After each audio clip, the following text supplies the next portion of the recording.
If you're in the market to be buying a detached home in Durham Region, 2026 now, June, if you're looking at exclusively at single car garage, 2 stories, ages between 0 to 25 years old, we're looking at square feet, maybe about 1,500 being the lowest to about 2,200 being the highest. Then you're at the right place. Today we're going to be looking at Pickering, Ajax, Whitby, and Oshawa just to see how the prices differ. And we're going to take some stats starting from January 2026 to June, mid-June now, so 2026, and see what these are selling for in the North community. So we're going to focus on the North part, just so that we can look at some newer homes and see what they're selling for. Again, my name is Ragu Rajaguru. I'm a real estate broker. I work predominantly in Durham Region. If you have any questions regarding these sales or if you're looking to buy, give me a call. I'd be happy to help you out. Now, let's start with Pickering right now. Okay, so we're looking at Pickering first. And before I start, I just want to mention that these are 3 or 4 bedrooms, depending on whether the basements were finished or depending on what the finishes were.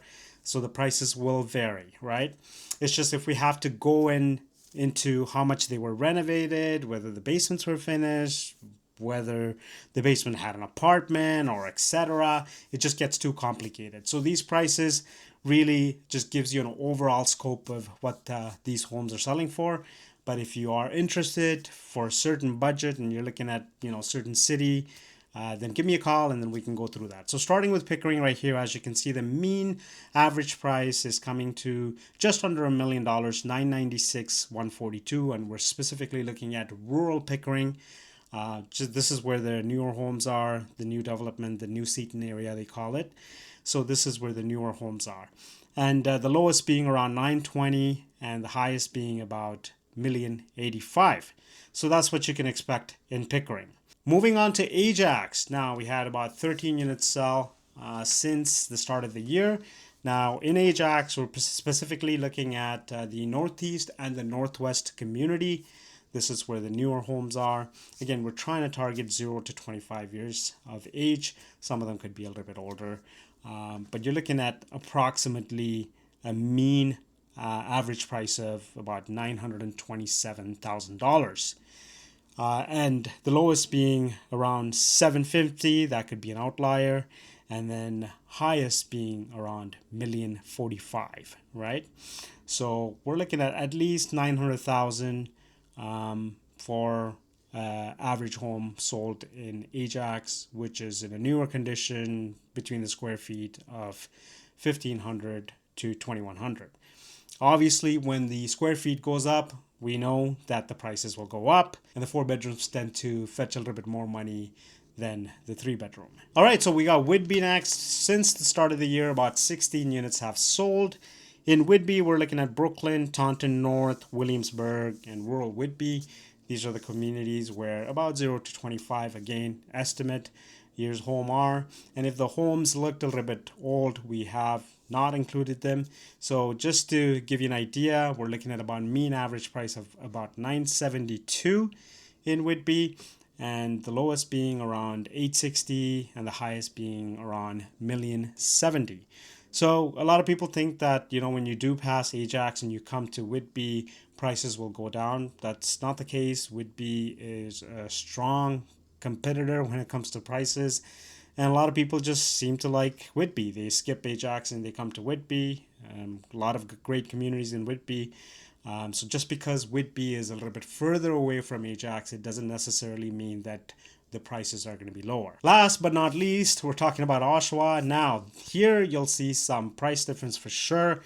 You can definitely get some bargain. Again, Whitby and Oshawa are literal borders of each other. So, it's not that far to commute from one city to another. And one thing about Oshawa is it has this stigma attached to it where people are very afraid of buying homes in Oshawa just because of the stories they have heard. Honestly, the truth is Oshawa has great communities. I live in Oshawa. And you just have to know where to buy, right? We've moved here 10 years ago. We're very happy. We're in the Winfields. For Oshawa, we have included Taunton, Winfield, Samac, Kedron, and Pinecrest, and we have only taken homes that are about 0 to 25 years of age. As you can see, about 15 of them sold since the start of the year, and the mean average price is about 853, 800, and you're getting the lowest for about 725 and the highest for about 952. So definitely, if you want to save some money, Oshawa would be a great place. And one thing that everybody has to realize that in Durham region, the cities, they're running longitudinally, so they're not expanding this way, they're expanding this way, right? So you can take Pickering, for example, Ajax, Oshawa, Clarington. So these cities are expanding northward, so the expansion is not east to west, but south to north, right? So that's why crossing them doesn't take much of a time. And then given the fact that now the 407 in Durham region all the way up to Pickering is also accessible without a toll, that is a bonus. So if you live in any north part and you need to catch the Highway 401, you can easily access Highway 407, Highway 412, and onto 401. Or if you want to go to Pickering for that reason, it's easily accessible by Brock Road. If your budget falls within these prices and you don't mind exploring any of these cities and you're just curious, again, like I said, I'm a real estate broker in Durham region here. Give me a call. I'd love to help you out. My phone number is 416-712-2006. Thank you so much for watching.